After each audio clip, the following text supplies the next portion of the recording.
ऑक्सीकरण एवं अपचयन अभिक्रिया वे अभिक्रियाएं जिनमें तत्व या यौगिक से ऑक्सीजन का सहयोग होता है, जैसे 2Mg प्लस O2।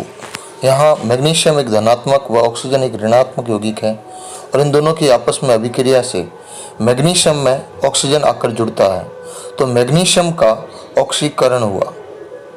वे अभिक्रियाएं जिनमें तत्व या यौगिक से ऑक्सीजन का निष्कासन अर्थात ऑक्सीजन टूटकर बाहर चला जाता है, उसका अपचयन होता है। जैसे जिंक ऑक्साइड ZnO में जिंक से ऑक्सीजन टूटकर अलग हो गया अर्थात जिंक प्लस ऑक्सीजन।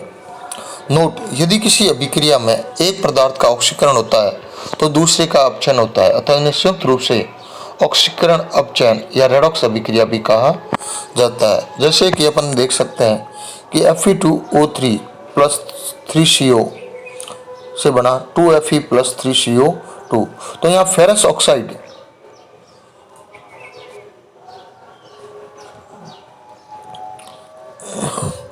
में ऑक्सीजन टूटकर अलग हो गया, तो ऑक्सीजन का टूटना यहाँ अपचयन अभिक्रिया हुई, फेरस का अपचयन हुआ। लेकिन कार्बन मोनोऑक्साइड CO में एक ऑक्सीजन आकर जुड़ा अर्थात कार्बन मोनोऑक्साइड का ऑक्सीकरण हुआ, जिससे कि वो कार्बन डाइऑक्साइड में बदल गया।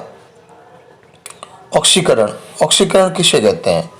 किसी पदार्थ का ऑक्सीकरण या अन्य ऋणी विद्युतीय तत्वों के साथ जोड़ना ऑक्सीकरण कहलाता है। जैसे mercury plus oxygen mercurous oxide, magnesium plus chloride magnesium chloride. यहाँ क्लोरीन एक ऋणात्मक तत्व है जो मैग्नीशियम में आके जुड़ा, इसलिए मैग्नीशियम का ऑक्सीकरण हुआ। वहीं मरकरी में ऑक्सीजन के आकर जुड़ना तो मरकरी का ऑक्सीकरण हुआ। वहीं किसी पदार्थ में हाइड्रोजन या किसी धन विद्युतीय तत्व का निकलना भी ऑक्सीकरण कहलाता है।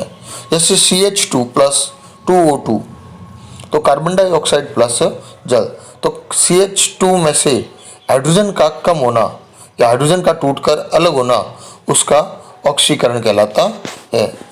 2 पोटेशियम आयोडाइड, तो यहाँ से आयोडाइड एक धन विद्युतीय तत्व है, उसका टूटकर अलग होना भी पोटेशियम का ऑक्सीकरण कहला सकता है।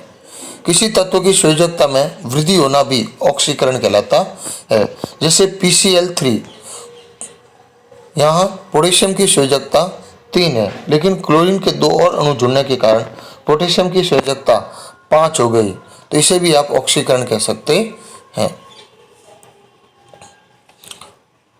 अपचयन अभिक्रिया किसी पदार्थ में ऑक्सीजन या अन्य ऋण विद्युतीय तत्वों का निकलना अपचयन कहलाता है। जैसे वहाँ ऑक्सीजन का जुड़ना ऑक्सीकरण था, तो यहाँ ऑक्सीजन का टूटना अपचयन है। जैसे जिंक ऑक्साइड से ऑक्सीजन का टूटकर अलग हो जाना Zn plus O2। Ferrous chloride में FeCl से क्लोरीन के 2 अणु टूटकर अलग हो गए, अतः उसका अपचयन हुआ। वहीं किसी पदार्थ के साथ हाइड्रोजन या अन्य धन विद्युतीय तत्वों का जुड़ना अपचयन कहलाता है। H2 plus I2 2HI। किसी तत्व की संयोजकता में कमी होना अपचयन कहलाता है। जैसे SnCl4, इसकी संयोजकता स्टेनस की संयोजकता यहाँ 4 है, लेकिन अभिक्रिया के बाद स्टेनस की संयोजकता केवल 2 रह जाती है और 2 क्लोरीन के अणु पृथक हो जाते हैं, तो यहाँ पर भी अपन अपचयन अभिक्रिया कहते हैं। और जैसे कि हम जानते हैं कि ऑक्सीकरण और अपचयन अभिक्रिया सदैव एक साथ होती है, तो इसलिए इसे रेडॉक्स अभिक्रिया के नाम से भी जाना जाता है। अर्थात एक तत्व ऑक्सीजन ग्रहण करता है तो दूसरा उसे छोड़ता है। मंद व तीव्र अभिक्रिया ऐसी रासायनिक अभिक्रिया जिनको पूरा होने में घंटे, दिन या कई साल लग जाते हैं, उन्हें मंद अभिक्रिया या रासायनिक अभिक्रियाएं कहा जाता है। जैसे लोहे पर जंग लगना, हमारे घरों में जो लोहा होता है उसमें जंग लगने में कुछ दिन लग सकते हैं, कुछ महीने भी लग सकते हैं, एक निश्चित समय काल नहीं है उसके पास। जैसे लोहा फेरस प्लस ऑक्सीजन प्लस जल, अर्थात ऑक्सीजन व जल की उपस्थिति में उसे जंग लग जाता है। वहीं तीव्र गति की अभिक्रिया ऐसी अभिक्रिया है जो अत्यंत तीव्र गति से संपन्न होती है, अर्थात बहुत तेजी से संपन्न हो जाती है।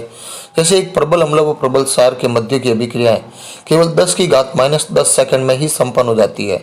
जैसे सोडियम हाइड्रोक्साइड प्लस हाइड्रोक्लोरिक अम्ल, नमक प्लस जल।